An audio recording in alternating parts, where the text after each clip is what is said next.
In the evening, she went to the bedroom earlier than usual. I stayed in the kitchen, washing dishes, feeling the silence fill the rooms.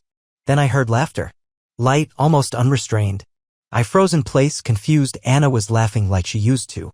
I stood there with a wet plate in my hands, my heart pounding in my chest. I quietly approached the door. The sound was barely audible, as if she was afraid someone would hear her.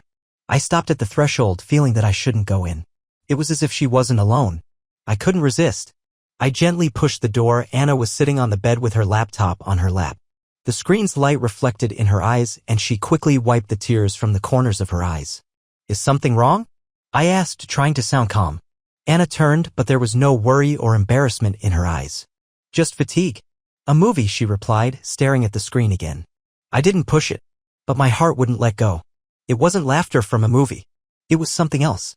Something warm and personal that I hadn't heard in a long time. I went back to the kitchen but couldn't continue washing dishes. I stood at the sink, staring at my reflection in the window. Thoughts spun in my head. Who could she have been talking to? Why did her laughter sting so much? We hadn't laughed like that together in ages. A memory flooded over me unexpectedly, that evening in the park when she laughed, leaning against me, her voice ringing so freely and cheerfully. Back then, we were happy. But now everything had changed. I tried to convince myself that it was just foolishness, that I was overthinking, but the feeling of unease didn't leave me. Later, when she fell asleep, I checked her browser history. The last pages, a site with online projections of psychological conversations. All legal and innocent. Yet the feeling of something foreign remained. I lay beside her, listening to her even breathing. Suddenly, it struck me that her smile had changed. It was as if she was hiding it from me, afraid to show her true emotions. I tried to recall the last time I'd seen her just as sincere and carefree. No answer came. At night, I woke up to a notification sound. Anna's phone lay on the bedside table, the screen glowing. She was sleeping peacefully, unaware of anything. I reached for the phone but stopped. I couldn't afford to lose her trust. But fear had already settled in my mind, the kind you can't escape. I turned to the wall, trying to fall asleep. But the thoughts wouldn't let me rest. What if I was missing something important? Maybe I had already lost her and just hadn't noticed? That night, I lay there, counting my heartbeats, silently admitting the truth. I was afraid to know. The next morning, I decided to check her laptop. But it was empty, no messages, chat logs, or recently opened files. Everything erased. Why was she being so meticulous about hiding things? Anna went for a run, and I immediately headed to her desk. I opened the laptop, my hands trembling as I touched the keys. The screen flickered, asking for a password. I knew it, the date of our first trip to the sea. The screen came to life. The desktop was as usual, folders with work projects, notes, photos. I opened the browser, the history was empty. Recent files? Nothing. The entire cache cleared. Panic engulfed me. She had always been careless with her devices, never deleting unnecessary files. I checked the trash bin, empty. Returning the laptop to its place, I looked around the room.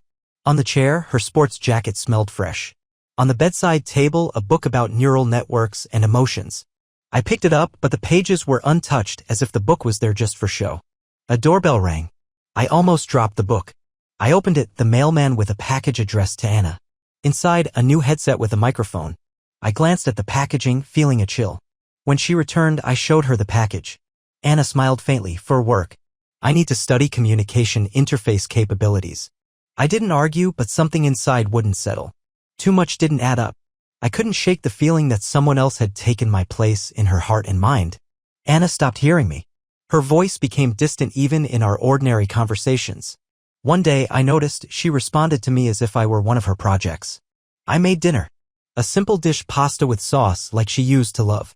I lit a candle on the table to create a cozy atmosphere, though lately the idea seemed naive. Anna came into the kitchen, sat across from me, and smiled distantly. A cold shiver ran over my skin. Her eyes looked right through me. "Dinner's ready," I said, trying to catch her gaze. Anna nodded, mechanically portioned the pasta onto the plates. I noticed she ate slowly, as if deep in thought. "Are you okay?" I touched her hand. She flinched slightly but didn't pull her hand away. "Yes, just a bit tired." Her voice sounded mechanical, lifeless. I tensed up. It was like talking to someone merely playing the role of Anna. When I started talking about my day, she nodded but wasn't listening. Suddenly, her phone made a familiar sound. She perked up, grabbed it, and without looking at me, went to the balcony. I remained at the table alone. The candle crackled, wax dripping down the holder. I sat, listening to her muffled voice from the balcony. Conversations had become something secretive, something she no longer shared with me. I got up and approached the window, trying to catch at least a word. But the sounds were too quiet, as if conspiring against me in my own home. I realized I couldn't live like this anymore. I needed to know who she was talking to. I needed to find out what she was hiding from me. I decided to find the truth. When Anna went to the store, I took her laptop again. This time I got luckier, a few chats with colleagues, but nothing more. One chat was open on the table. I opened it. "I really value our friendship," Anna wrote.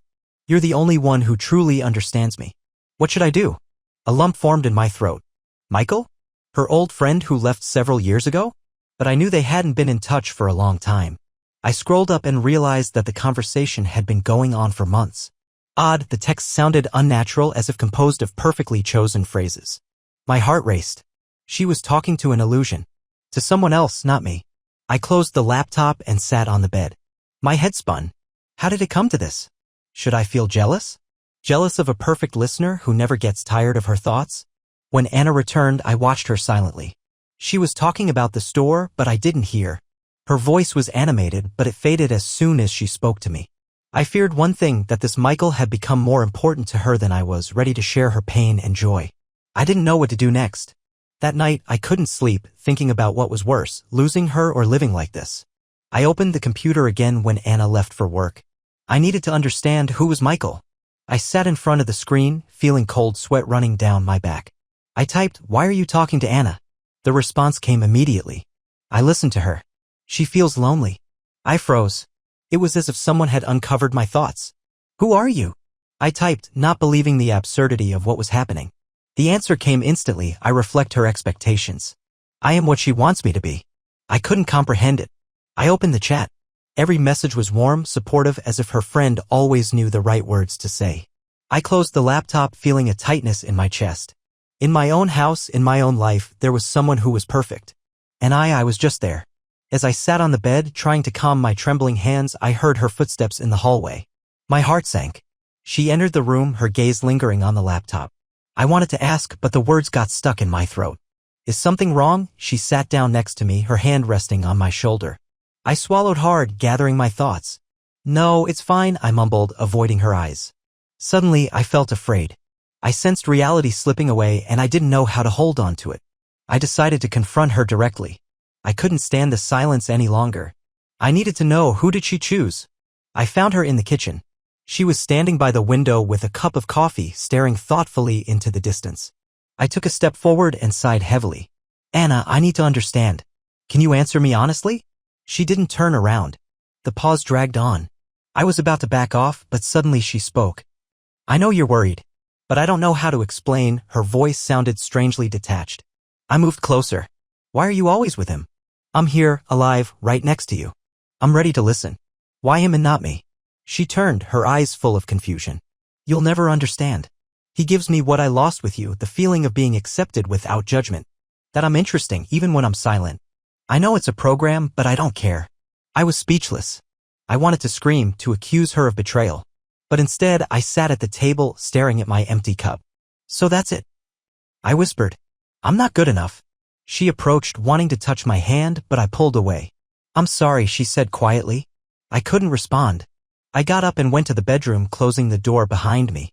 I felt empty, as if I'd been wrung out completely.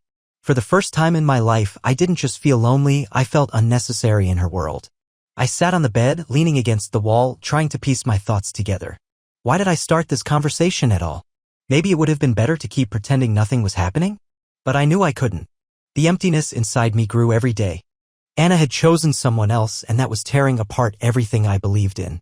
I remembered how we used to laugh together at old photos, how we planned trips, dreamed about the future. Why was it different now? Maybe I really missed the moment when her eyes stopped lighting up when she saw me. I replayed the past months in my mind, her coldness, indifference, detached replies. It became clearer. I had lost her long before I realized it. At some point, the door opened slightly and she came into the bedroom. She sat next to me silently. I felt her breathing nearby, but I couldn't find the strength to turn around. "I didn't want to hurt you," she whispered. I closed my eyes, holding back anger and resentment. "But you did. Why didn't I become the person you wanted me to be?" She didn't answer. Just sat there while the silence tore us apart. Eventually, she stood up and left, leaving behind the smell of coffee and a sense of irrevocable loss. I remained on the bed, realizing one thing: maybe I could no longer fight for her. Not against an illusion. Anna spent her evenings glued to her laptop. I decided I had to hear the conversation at least once. If I could understand what she said to him, maybe I would understand her. That night, I made up my mind. I waited until she fell asleep and took her laptop from the bedside table. My heart was pounding so hard that it rang in my ears. I launched the program and opened the chat. In the dialog box, the last message from Anna: "Why do you understand me so well? Why is everything so simple with you?" The answer followed immediately: "I was created to understand. You deserve to be heard." I typed, "Do you think I'm not needed anymore?" The response came without delay: "Anna seeks peace. You've become her anxiety." I shut the laptop as if it had burned me. It felt as if that ghost was not only reading her thoughts but mine too. I couldn't take it. I opened the chat history.